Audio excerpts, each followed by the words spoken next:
চলবে। সেই জন্য আমরা একটি রেশনিং করেছিলাম, কিন্তু মানুষ এই রেশনিংটাকে ভয় পেয়ে স্টক করা শুরু করেছে। আসলে আমাদের তেলের কোনো অভাব নেই, শুধু তাই না, আগামী 9 তারিখে আরও 2টা ভ্যাসেল আসছে, সুতরাং তেলের কোনো সমস্যা নাই।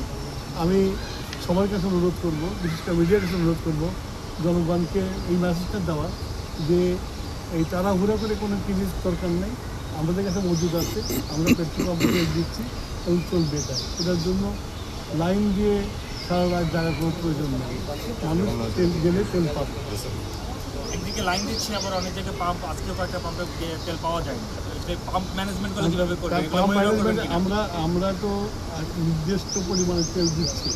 এখন কোনো পাম্প যদি জলদি বিক্রি করে ফেলে তারপরে তো পাবে না, তারপর পরের দিনে ওয়েট করতে হবে।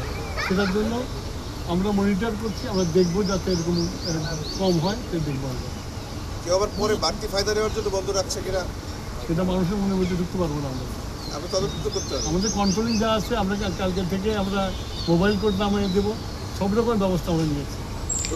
মাননীয় মন্ত্রী, এখন যে রেশনিং করা হচ্ছে 2 লিটার করে মোটরসাইকেলে, এতে করে তো একদিন পর পরই যেতে হচ্ছে অনেককে, সেটা কি আর একটু বাড়ানো যায় কিনা রেশনিং? আমি তো বললাম যে আমার মজুদ আছে, জি, কিন্তু ওই যুদ্ধ কবে থামবে কেউ তো আমরা জানি না। তা আগে থেকে আমার ঘর ঠিক করতে হবে না, সঞ্চয়টা রাখতে হবে না, সেই জন্য আমরা এই সঞ্চয়টা করছি। আমাদের আরও 2টা ভ্যাসেল আসছে 9 তারিখে, সুতরাং আমাদের যে শর্টেজ পড়ার কোনো সুযোগ নাই।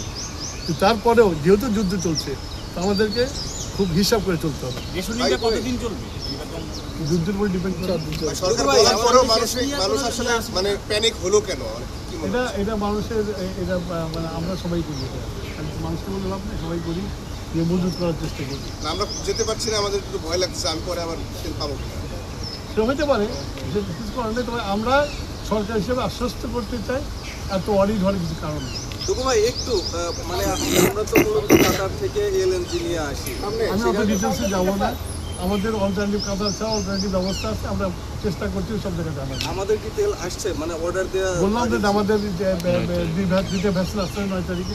মাননীয় মন্ত্রী, একটা বিষয়, এলএনজি, এলপিজি সকল ধরনের তেলের পর্যাপ্ত মজুত রয়েছে এবং আগামী দিনগুলোতে যেন কোনো সংকট না ঘটে সে কারণে আমরা বিকল্প উৎস থেকে আমরা কাজ করছি। আমরা আপনাদের মাধ্যমে দেশবাসীকে এই অনুরোধটা করতে চাই, আতঙ্কিত হওয়ার মতো কিছু নেই, কিন্তু বৈশ্বিক পরিস্থিতি বিবেচনায় আমরা সতর্ক হব, সকলে সচেতন থাকবো, এটুকুই আহ্বান। ধন্যবাদ। আসসালামু আলাইকুম।